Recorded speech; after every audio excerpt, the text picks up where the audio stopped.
we've been really appreciative that NRCS has been willing to listen to us and learn from us about what growing in Omaha looks like.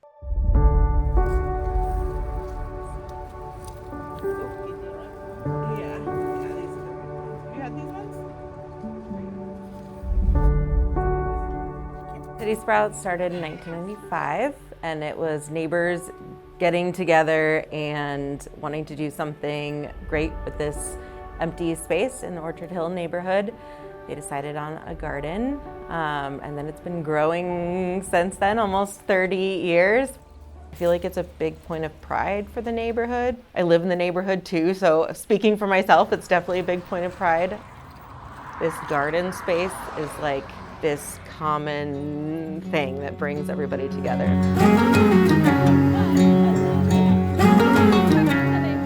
I think people who don't live in the neighborhood that come here are like, whoa, I had no idea that this space was here, and they're really inspired by that, and maybe this is a part of town that they also haven't explored that much.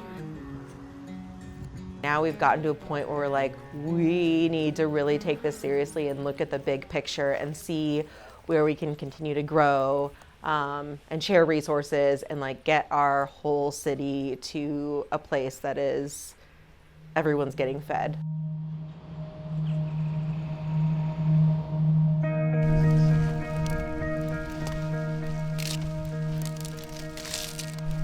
In 2018, moved back to Omaha, moved back home, and kind of helped, bring City Sprouts from what was a little tiny, tenth of an acre garden into what you see behind me here.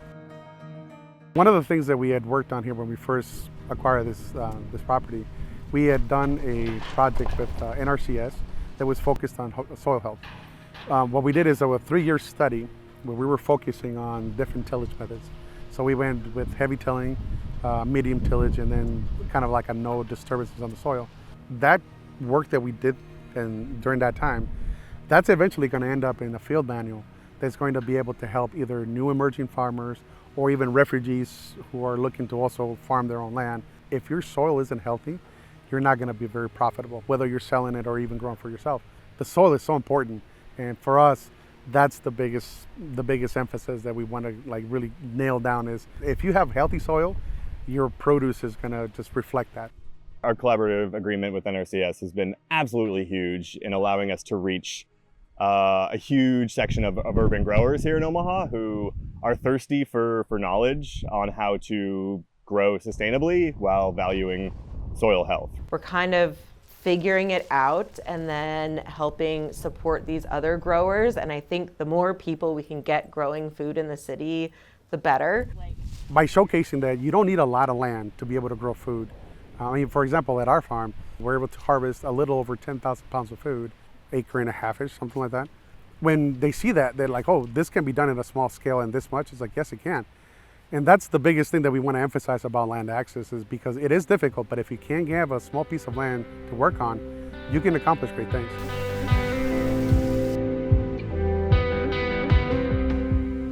We've had an agreement with the NRCS and really focusing on soil health. It's been a really awesome partnership. It's allowed us to host workshops, to bring hundreds of people out here to actually see someone operate a piece of machinery. We're really demonstrating a lot of these things that, yes, folks could go online and watch a video, but that's not going to give the same, educational impact as actually putting your hands on the machine itself and watching someone do their thing. Before you know it, you start to bring in people that didn't even know you existed before, but you're still teaching them, and they're still learning, and they're passing it down to somebody else. We're educating folks on cover cropping, and we're talking about how to seed and terminate those cover crops. And I think that's sort of our niche is translating those larger concepts that production scale farms use to the urban grower. Urban agriculture is going to continue to grow. I think there are going to be more people growing food on lots of these empty lots that we have around town. The faster you put seeds down and the faster you watch them grow, the faster you're going to learn. And you're going to realize that seeds have been doing this for millions of years. Plants themselves, they'll do the work for you. As long as you provide them healthy food, a healthy soil, and you water them consistently, they'll do the rest. It's not that difficult. It's almost too easy. Really, I think so.